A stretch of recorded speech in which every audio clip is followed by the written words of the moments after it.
அற்புதம் ஆனந்தம். Mister IDs மெய் என்பவர்களுக்கு உங்கள் பாரம்பரிய வைத்தியர் உங்கள் ராஜசூரியன். மெய் என்பர்களே, அதாவது நிறம் மாறுவதை பற்றி நிறைய பேசியிருக்கோம்.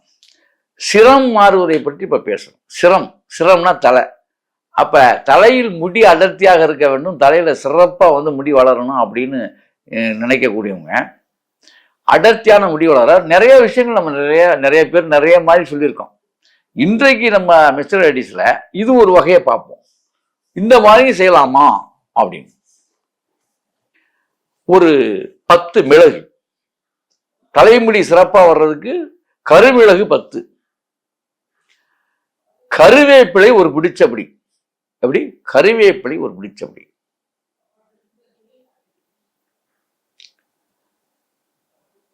இதுல கருவேப்பிலை பிடிச்சபடி இதையும் போட்டோன்னா, இதுல முக்கியமா நம்ம சிரியா நங்கைன்னு ஒரு தலை இருக்கு.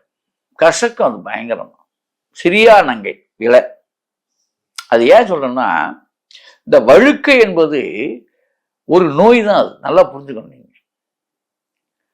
இந்த கபநீர் இருக்கு பார்த்தீங்களா, இந்த கபநீரும் வாத நீரும் சேர்ந்து போய் தலையில கட்டிக்கிறது, மண்டை ஓட்டுக்கு கீழே.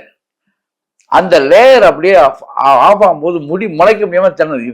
நமக்கு வேர்கள்லாம் இருக்கு, அது செத்தே போல உயிரோட இருக்க வரைக்கும் வேர்கள் இருக்கும். ஆனா இது போய் அங்கே ஆஃப் ஆகிறதுனால, மேகம் மாதிரி போய் மறைக்கிறதுனால அது முளைக்க முடியல. அதை வெளியே எடுக்கக்கூடிய ஆற்றல் நான் சொல்ற இந்த கனெக்ஷன்ல நீங்க இதை தயார் பண்ணி தலையில போடும்போது இதை பூரா தூக்கி வெளியே எடுத்துரும். வெளியே எடுத்து கொஞ்ச நாள்ல முடி முளைக்கவும் அடர்த்தியா முளைக்கிறதுக்கும் புதுசா ஒரு குரோத் ஃபார்ம் ஆகிறதுக்கும் அற்புதமான வேலையை இது செய்யும். சிரியானங்க கடையில கிடைக்கும். சிரியானங்க 1/4 பங்கு போடுங்க போதும். 1/4 பங்கு சிரியானங்க, 1/2 பங்கு இது. அதே மாதிரி அருகம்புல் போடணும், அதை சேர்த்துக்கணும். அருகம்புல்லும் சேர்க்கணும். நீங்க போட்டு நான் சொன்ன இந்த பொருள்களை எல்லாம் வேற ஒண்ணுமே இல்லை. இதெல்லாம் அந்த சிரியானங்க மட்டும் 1/4 பங்கு, வேற எல்லாமே சம அளவு எடுத்து நீங்க அதை அரைச்சு பவுடரா வச்சுக்கிட்டு அதை வேற ஒன்றும் இல்லை, சாதாரணமாக தண்ணியில் குழப்பி தலையில் நல்லா தேய்ச்சி அரைக்க தேய்ச்சிட்டு தினமும் ஒரு 15, நீங்கள் எப்போல்லாம் குளிக்கிறீங்களோ தலை குளிக்கிறீங்களோ ஒரு அரை மணி நேரம் ஃப்ரீயாக விட்டோம். 1 ஹவர் விட்டிங்கன்னா ரொம்ப நல்லது. அப்படி விட்டுட்டு வெந்நீரில் கலந்துக்கிட்டிங்கன்னா சளி பிடிக்காமல் இருக்கும். வேற ஒன்றும் இல்லை. அதாவது சில பேர்த்துக்கு, எல்லாத்துக்கும் அப்படி கிடையாது, சில பேருக்கு வெந்நீரில் கூட மிக்ஸ் பண்ணிங்க, தப்பு இல்லை. அப்படி கலந்துட்டு அப்படியே விட்டுறணும். இதை தொடர்ந்து விட்டுட்டு வரும்போது கொஞ்சம் இன்னொரு விஷயம் இருக்குதுல, சில பேர்த்துக்கு அரிப்பு வரும், சில பேர்த்துக்கு எரிச்சல் அமைச்சல்லாம் வரும். ஏன்னா அந்த நீர் வெளியாகிறதுக்காகத்தான். அப்புறம் 3 நாள் கழிச்சு அதெல்லாம் எதுவுமே வராது. ஆரம்பத்தில் அப்படி இருக்கும். இதுல வெற்றிலையும் கூட சேர்த்துங்க, தப்பு இல்லை.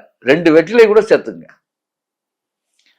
அதை போட்டு குளிச்சு வரும்போது உங்களுக்கு அதிக அற்புதமா ஒரு 10 நாள் வரைக்கும் அப்படி இப்படி இருக்கும்.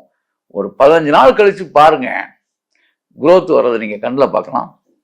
அது மட்டும் இல்ல, மண்டை வலி, மண்டை சம்பந்தப்பட்ட நோயே இருக்காது, ஓடி போயிடும்.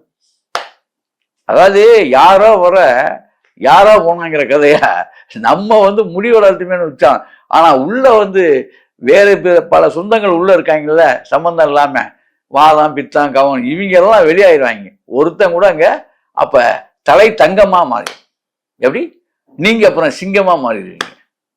ஆனா இப்ப நாம் ஏதோ வழுக்கத்தலையா அசிங்கமா இருக்கமேன்னு நினைக்காதீங்க. நான் சொல்ற மாதிரி இந்த மாதிரி செஞ்சு, ஆகவே இப்படி செய்து அப்படி வாழுங்கள். அற்புதம், ஆனந்தம்.